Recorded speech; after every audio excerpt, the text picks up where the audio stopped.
Hello, please state your name and where do you live? Verdie Triplett, and I live in Fort Coffee, Oklahoma. Who is your Choctaw or Chickasaw ancestor? Well, I had numerous of ancestors, but the one that I knew was Ardina Darnell Jones. You actually knew her in your lifetime. So, do you recall many details about her? Oh God, I mean, I was 11 years old when she passed. She passed in 1965, Okay. and I was 11 years old at the time. And I remember as kids, we used to walk to her house.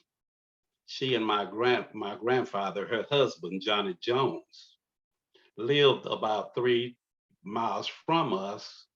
And as kids, we would walk up and visit with her. And she was such a nice, beautiful lady. Wow. And she would cook for us. I mean, she cooked some of the best wild onions that a person could eat. Mm, And she would cook us tea cakes. And they always had plenty of food around the house. I mean, they had like 2 or 3 freezers, and they wow. had plenty of food, and she was just so loving. But she had a distinctive look about her, and as kids, you really don't question, you really don't understand at that age. You don't realize things until you get older. But she looked different. She didn't look black. I mean, she had those hazel brown eyes. She had long, beautiful hair, and she just didn't look like a black woman. And the same thing about my grandfather, Johnny Jones, her husband. For a long time, I thought that he was Indian, Mm, but I mean, it just they look different, and interesting. I mean, and so, but she was such a loving lady, and she was so kind to us, her grandchildren. Did you ever hear her speak about her life, either as a child or her parents? Did she talk about them? I never did. I never did because, well, first of all, I was so little. I was only, I was in my, God, as I said, she died when I was 11 years old. So I wasn't really able or didn't really comprehend anything because when we would go visit with them, us children, we would always play outside, or she had a nice swing on her front porch, and we would go out and sit on the swing and swing. We never did really engage in no conversations like that. How did you come to learn about then her past, that of her mother and even her grandmother? How did you come to learn about the history of them and their being a part of the Choctaw Nation or Chickasaw Nation or both? How did you come to learn about that history? Well, I remember vividly when I found out about this. I have a cousin that lived down the street from me, and he's married to a Choctaw lady. She's Choctaw and white, and he and I share grandparents on my mother's paternal side, and they migrated into the Indian nations in the early or the mid 1800s, like everybody else did from here. And as I said earlier, my grandfather, who was his great uncle, they didn't look black. So he always thought that he had Indian in him. So he was asking me questions about it, and I told him what I knew, but his wife kind of took over because she was Indian, And since they were married and all of that, they talked about it. And so she started researching, or she started reaching out to people to sort of learn maybe if he was Indian or not. So she got in contact with you some kind of way. Maybe it was online, I don't know. But she was talking to me. And she said, Verdie, because she knew I was interested as well in this history. So she said, Verdie, she said, you need to talk to this lady that lives in Maryland. And I said, Anjanette. Her name was Anjanette Phillips. I said, Anjanette, what is her name? And she said, her name is Angela Walton-Raji. I said, oh, okay. I said, do you have a number for her? She said, yes. She said, I have to get it, which she did. And I called you. And when I started talking to you, Angela, that opened up a whole new world to me.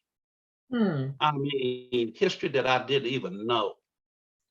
And of course, that snowballed into meeting Tana Holloman, and then ultimately Terry Ligon and a host of others.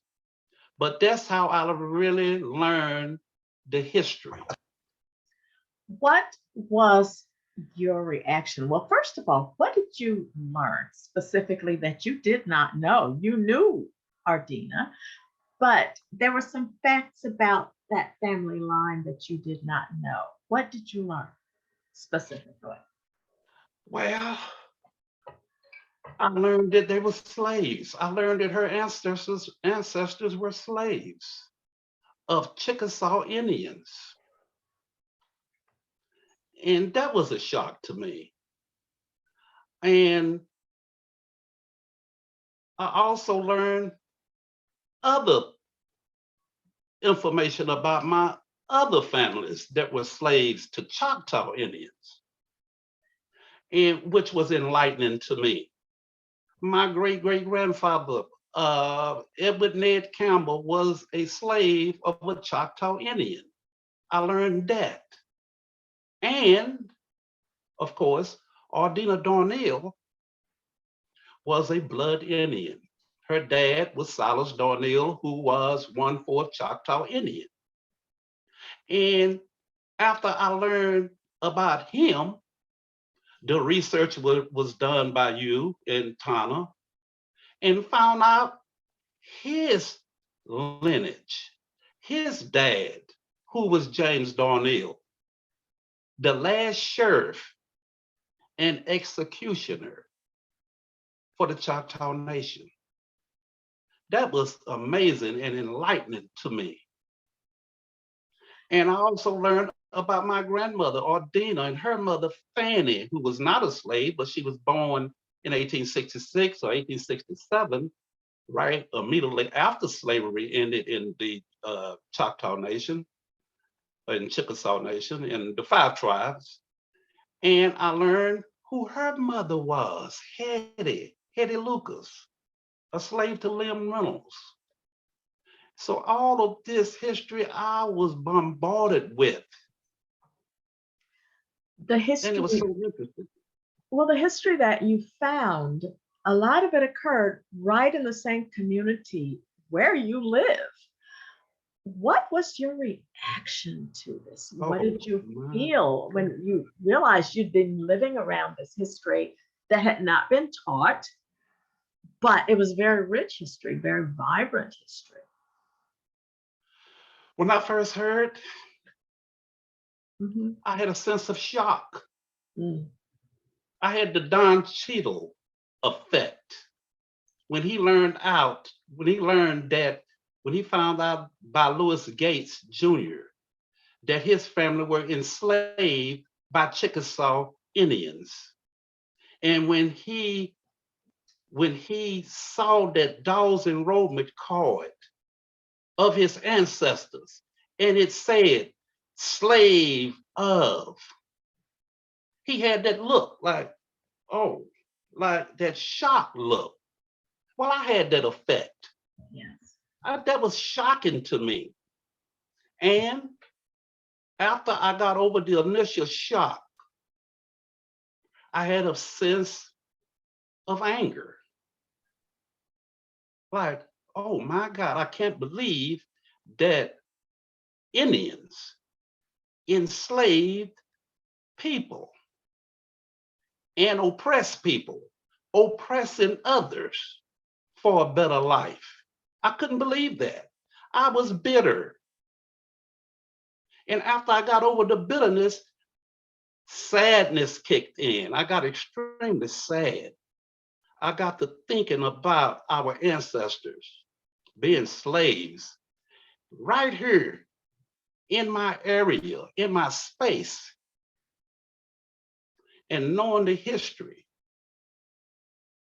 driving around because by this time I had gotten documentation from you, Angela, and from Tana, and Tana had gotten the land addresses of some of these historical, as far as I'm concerned, historical points of interest. Like, for an example, the John Reams Plantation. Now, I worked 29 years surveying gas and oil wells, and I was based in Fort Smith, Arkansas. So I would drive back and forth to Fort Smith every day. And as I drove through Fort Smith, I would take a short route, which is Highway 9A, that would take you to North Fort Smith, Central Fort Smith, downtown area. And I would drive through where 9A and 9 intersect, and 9A goes north toward Fort Smith. I'm driving through the very plantation where my great-great-grandfather was enslaved. Because by this time I had gotten the land allotment address, and I went down to the local courthouse, to the county assessor's office, and found out exactly where that land allotment or that land address was. And when I found out about that, I said, oh my God, I'm driving through the very plantation, the John Ream Plantation, because Highway 9A goes directly right between it, right before you get to the town of Braden. And I'm driving through it. And as a kid growing up, my dad was a self-employed farmer, and he cut, raked, and baled hay for the Littlefields that owned that land during the time back in the 60s. Mhm. And we would go and work there. And I used to haul hay on that very plantation where my great-great-grandfather was a slave. Amazing. That has to have put you in sort of a different kind of, almost a different kind of relationship with your community, where you lived, where you worked. Um, as you drive through, do you still find yourself thinking about that today? I always think about it. As I drive through now, I always just kind of reminisce mm, and wondered, you know, the pain and suffering that they endured on that very land. And that's not the only land address I got. I got the land addresses of a lot of my ancestors' land allotments. Like, for an example, Hetty Lucas land allotment is right around the corner from me. I often look that way whenever I drive by. It's just right around the corner from me, within 2 miles. Square House land allotment. I know exactly where it was. So just knowing this history, knowing and gathering all of this information, it just makes you have a feeling that will be with you for the rest of your life. sure. I'm curious, how has finding this history affected affected you in terms of either day to day? Do you find yourself sharing it with others who have a similar background, or maybe you've never heard of it? In what way has just learning all of this in the last 15, 20 years been for you? You know, Angela, knowing this history and learning it, I didn't realize how benighted I was about this history. I was extremely benighted. But once I learned the history, I felt a duty to articulate it to my people here in my space because they are just as benighted. They don't know the history.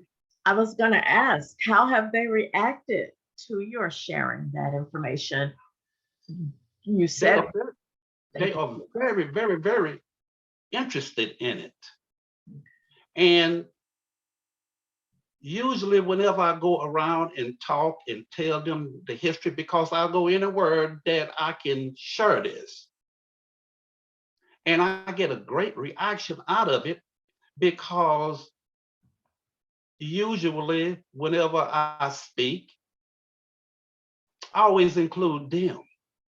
Mhm.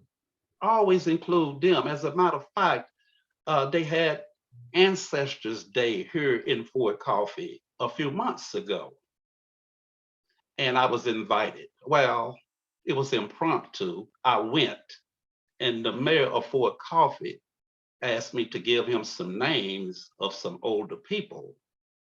And I said, okay, okay. So I jotted down some names, 12 names of Indians and 12 names of state Negroes that came in the Indian nations from the United States of America back during that time. And I said, well, Mr. Mayor, I said, just instead of me giving you these names, I said, let me speak on them because I know them, because I know the history. And he welcomed that. He really welcomed that. So I did. But when I was speaking, I always, because there were a lot of descendants there, freedmen, Choctaw freedmen, and I just kind of put them into the conversation and utilize them. I would have them to stand whenever I would come to like Everdead Campbell. I would have his descendants all to stand. And I kind of made it personable. And they really enjoyed that. They were very receptive to it. Just like, for an example, when I was telling the story about Ned Campbell, I said, Donna Simpson, I'm just giving you a few names. Donna Simpson, James Triplett, my two sisters were here from Oklahoma City. Palestine Eulers, stand up. Ann Walker, stand up.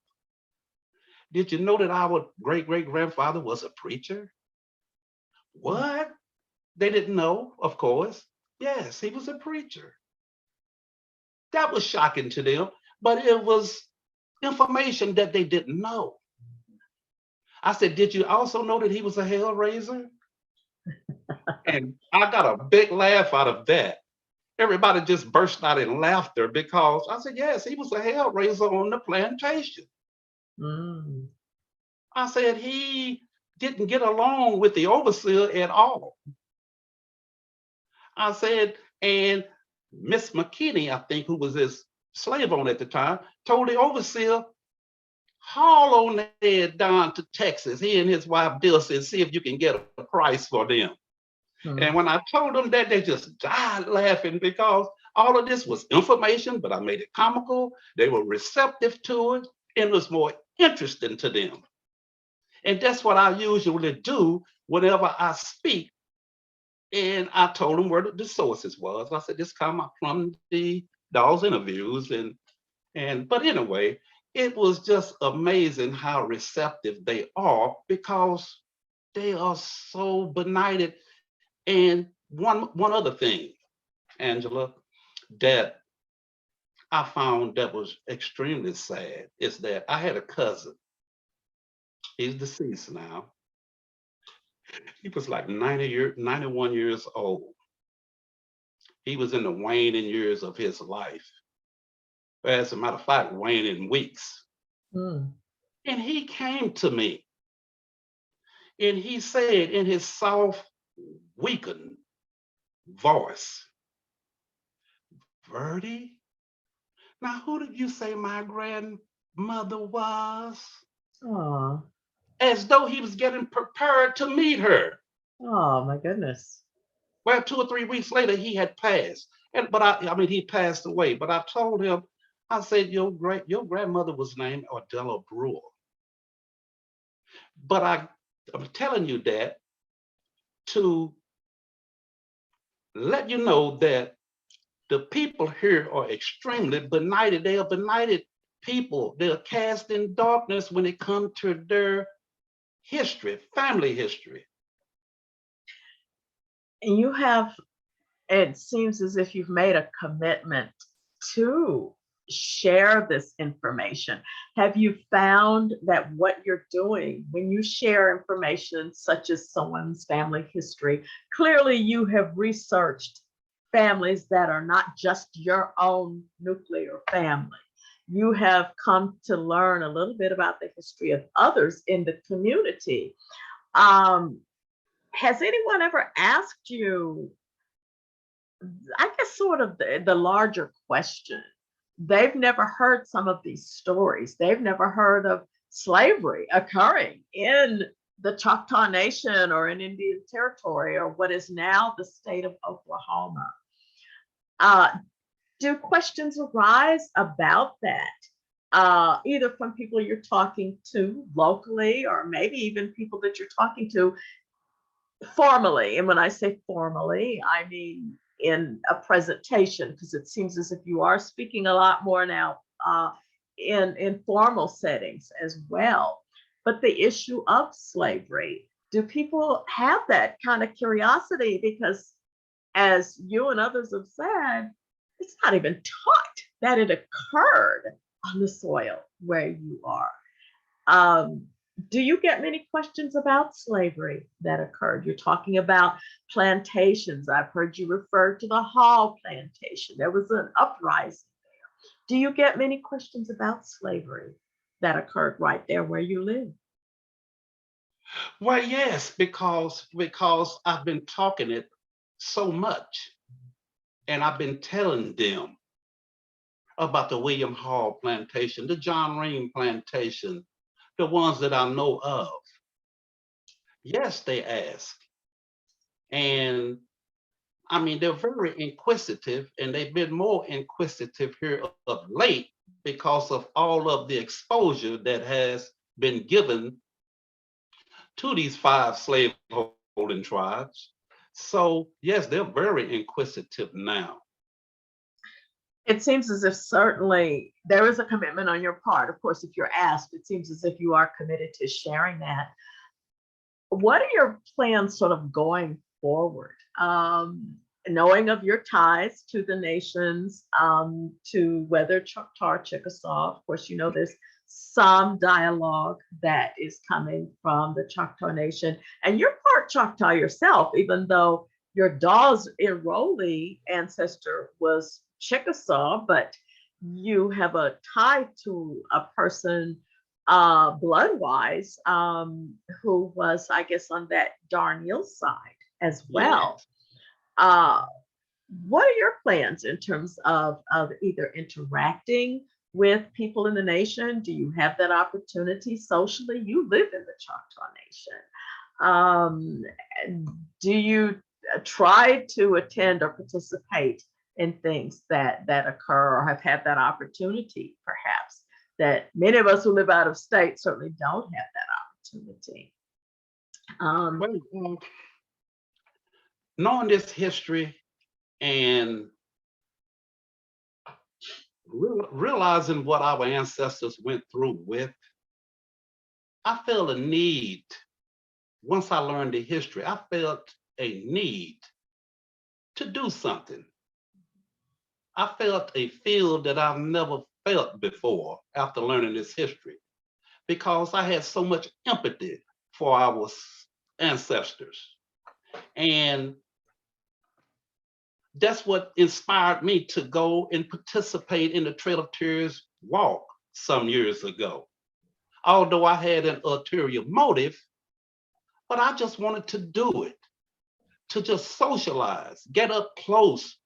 And I did. I got up close with the chief of the Choctaw Nation, Gregory Powell, Gary Batten, who is It's he's the chief now, primary correct. chief now.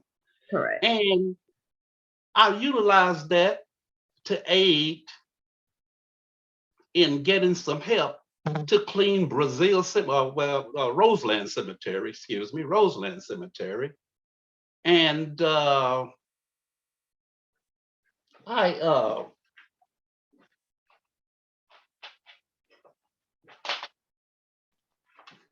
I went to the Trail of Tears walk some years ago. And I met with Gregory Powell, Gary Batten, and that was beneficial. And but what I really, really, really like doing is talking this history. Mhm. Wherever I can articulate this history, that's a good thing. Wonderful. And I used to write articles and put in the Spiral Graphic, Hmm. anything to expose these tribes for what they are and what they are doing to their Black citizens. I would profile a person once every month and tell their history and use that as a vehicle to just jab them, educating the white people in this area. I had white people coming to me asking me, "Are you going to have an article in the paper this week?" And I said, "No." They're, "Oh man." Say, "We learn we learn from you." Mm. That's amazing. And I mean, so that's my thing going forward is to I'm thinking about maybe start by writing for the paper. They enjoyed that because their paper sales went up Oh, wow. because people were buying their papers because they loved the knowledge and the information that they were getting. You mentioned a moment ago Roseland Cemetery. I'll give you a chance to get your camera situated there. Yes, Oh, I need to. okay. Um, you Okay. mentioned Roseland Cemetery. That is a freedman burial ground, correct? Yes. And that is located, is it in Spiro specifically? Roseland Cemetery is located in Scullyville, and it's about 3 miles from where I live presently, but it's adjacent to the Choctaw Nation Cemetery. Mm-hmm. It's about a 3-acre plot, I believe. I think it's about 3 acres. And I went to Poto and did the research on it and found out that my cousin, Ora Williams, donated that land. I think it was part of her land allotment. Wow. She donated that land for burial purposes. She come out of the Jack Williams line. Jack Williams was one half Choctaw Indian that married my great aunt, Verdie Triplett, and uh, he was very instrumental in death for the reason the cemetery is being cleaned today by the Choctaw Nation. And it's not common that the nation would address or take care of a freedman cemetery. Are there citizens by blood buried at Roseland? Yes, Jack Williams is the only one that we know of. And as a matter of fact, when I went on the Trail of Tears walk, and I talked with Gregory Powell, the chief at that time. And I asked him about helping us clean the cemetery. He said, okay. He said, we'll do whatever we can. He said, I'll help you as much as I can. So he gave me a name. He said, you talk with this guy, Ian Thompson, who was over the cemetery preservation aspect of it for the nation. And which I did. I called Thompson, and he asked me some questions about the cemetery. And the big question came is when he said, are there any blood Indians buried on that side? Because you must understand that I think in 1983 is when they erected the 8-foot chain link fence separating the black side from the white Indian slave master side. So that's what he meant when he said, are there any blood Indians buried on that side? And I said, yes, because Angela, you and Tana had done the research and on Jack Williams. Jack Williams was one half Choctaw Indian. And of course, the entire Williams plot is located on the Freedman side of that gigantic cemetery. And when I did that, he said, well, what is this roll number? And I gave him the roll number. And I guess some time elapsed. And then one day I got a call from a Choctaw Indian that I know here in Spiro, Johnny Cox, who is related to Delton Cox. Delton Cox is a tribal councilman for the Choctaw Nation.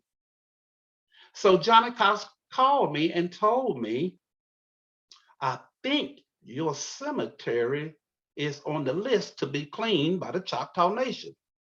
Now you have to understand, I had been taking care of the cemetery for years prior to this. I had people going up there to help me once I learned the history, and I was telling them about them having ancestors buried there. They would come in and help occasionally, but primarily I did it all. And so when Thompson called me and I gave him Jack Williams' roll number and all that, I guess they did the research or whatever and found out that he was a blood Choctaw Indian buried on that side. And now the Choctaw Nation is taking care of Roseland Cemetery. Wow. And I personally think that that is one of the greatest accomplishments that I've ever had, because first of all, due to my empathy for our ancestors, I just felt the need to do something. And just by doing that gives me fulfillment. That's not the only one that I got help into cleaning. Brazil Cemetery, which is a Freedman cemetery not too far from here, about 40 miles. I got some help from the county commissioner of that district, and he came in and he helped us out in cleaning it. Is that the cemetery where I believe there's a Civil War, or if not more than one Civil War soldier buried there, if I'm not correct? Is that Yes. so? Because I have done a little bit of research on some of the Civil War soldiers, Union soldiers, Mobile Boyd, Thomas Blackwater, Yes.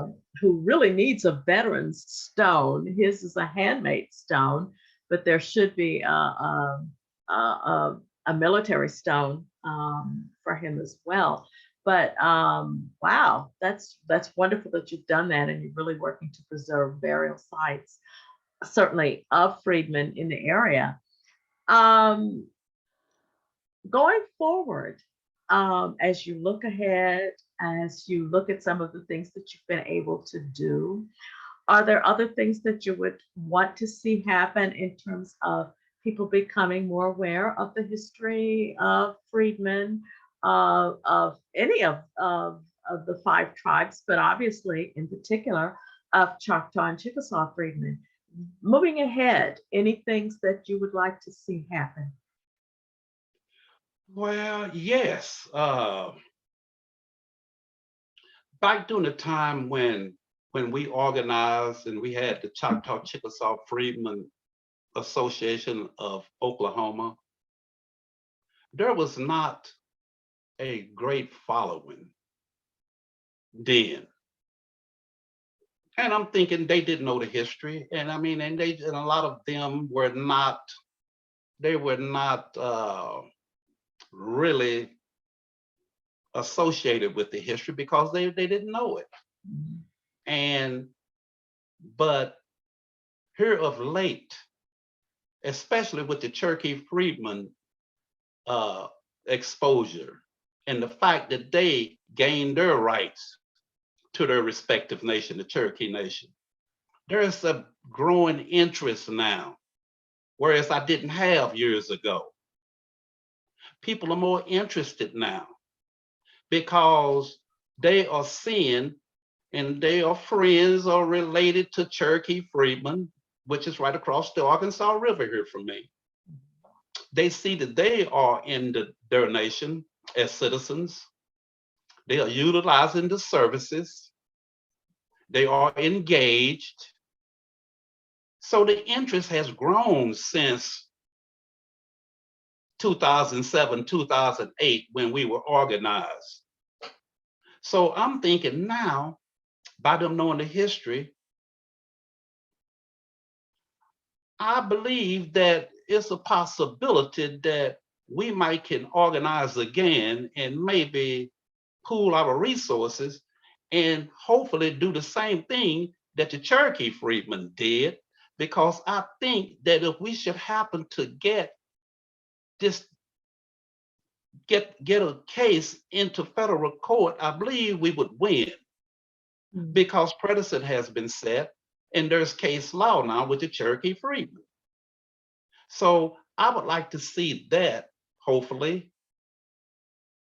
Uh, but the main thing is to teach this history. Just keep talking it, keep Yes, researching. right. As a matter of fact, I have better internet here where I live now. So therefore, I'm going to start getting into researching because there is just, I mean, this is just a tip of the iceberg with what we have done so far. There's more information out there Yeah. and people need to know it. I mean, knowing the history is more important than being a citizen of the nation, as far as I am concerned. But going forward, I would like to see people knowing the history.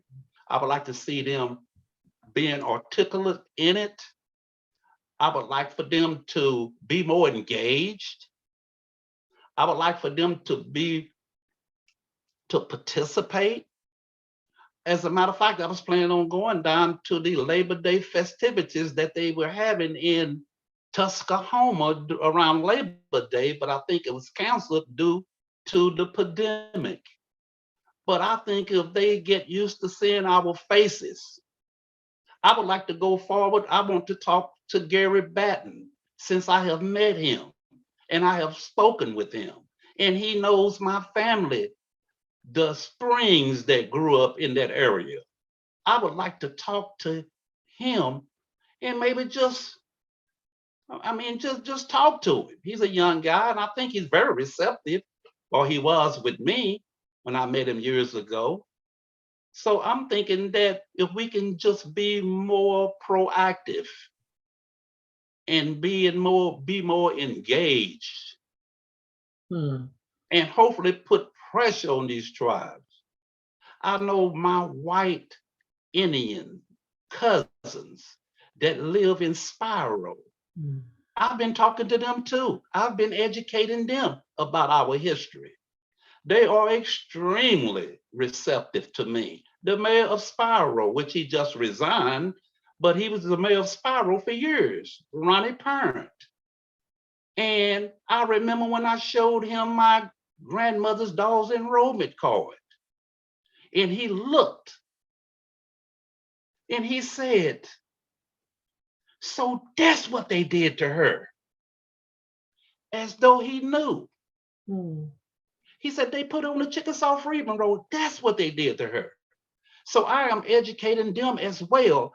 And by me educating them, I can use them as a vehicle to maybe put pressure on these on the Choctaw Nation to Wow. do better. Wow, you've certainly said a lot. And I think certainly looking at just what you've been able to accomplish in these last several years in terms of not just doing things exclusively um, in the circle where you live, but you've been engaging with others, you've been sharing what you've learned with others. And I think that is extremely important and extremely significant. And so I certainly hope that you will continue to do that. You seem to be very committed to that. And I think that's something that's definitely needed. And I certainly can't thank you enough for even taking the time to share your thoughts and your feelings about things. Is there anything you want to add that maybe we haven't talked about that you want to mention before we wrap things up? Well, Angela, I like what you're doing. I like this. Okay. I kind of think I'm in my element here. That's good. That's good. But And I you mean, are and I certainly. mean, and I mean, you make it easy because I know you, and I mean, and we have conversed a lot, and I think this is a good thing. Oral testimonies are great. Yes. Well, I, I think oral testimonies are great documentation. I just wish, in retrospect, I wish that I would have had a camera and talked to some of these older people that have passed on. I did get my mother, and I did speak with her and got some testimony from her. But I wish I could have spoken to, for an example, Mr. Henry Cutchalow. I knew him. wow. Now, Mr. Henry Cutchalow at one time was the oldest man in America. Wow. Died, he was 107 years old. But I knew him. Can you imagine the stories that he could have told me? Mm, He was born 1878. mm, He knew Wyatt Earp and all of them. mm. I wish I could have had a camera then and just taped Yes. his testimony. So what you're doing here, Angela, I think it's a great thing. I think it's great to get the oral testimonies Yes. of us and document it. Well, we all have our own journey. The method in which you learned a little bit more, I was happy to be able to share things with you as I've done with others. And everyone has a different type of journey that they take to learn more about this history. And what makes it unique, especially when you're looking at freedmen from the five tribes, within the larger African American diaspora, we are the largest community, if you look at freedmen collectively from all five tribes, of individuals, African descended people, many of whom are also native descended people. You have Choctaw ancestors, as do I. My great grandmother Sally on the Dawes Roll, her father was Choctaw, as her Mhm. mother had been an enslaved woman. But more significantly, and it is important to understand, we are still also African descended people. We were people enslaved in North America, as were people in Tennessee, Georgia, the Carolinas, etc. Mhm.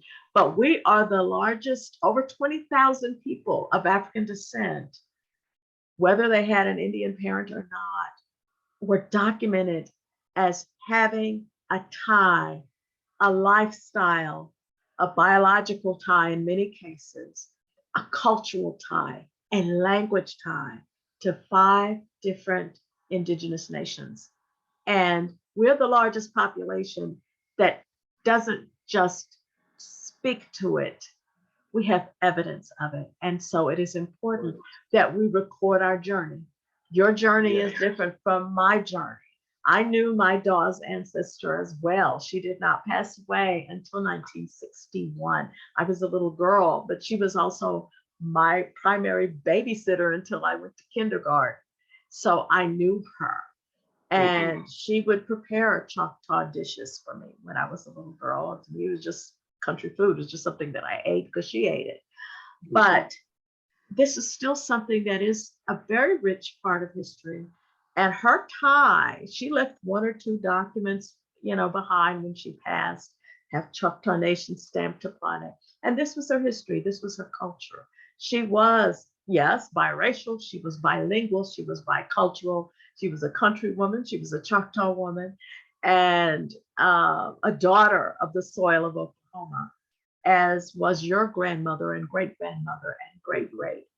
And these stories are important. So I just want to thank you for taking time out of your busy day and your life there, certainly in Fort Coffee with its rich history as well, to share this part of your history with us. And certainly I thank you. And also on behalf of the Choctaw Chickasaw Freedmen Association, certainly. I would certainly want to thank you for participating in the Descendant Oral History Project.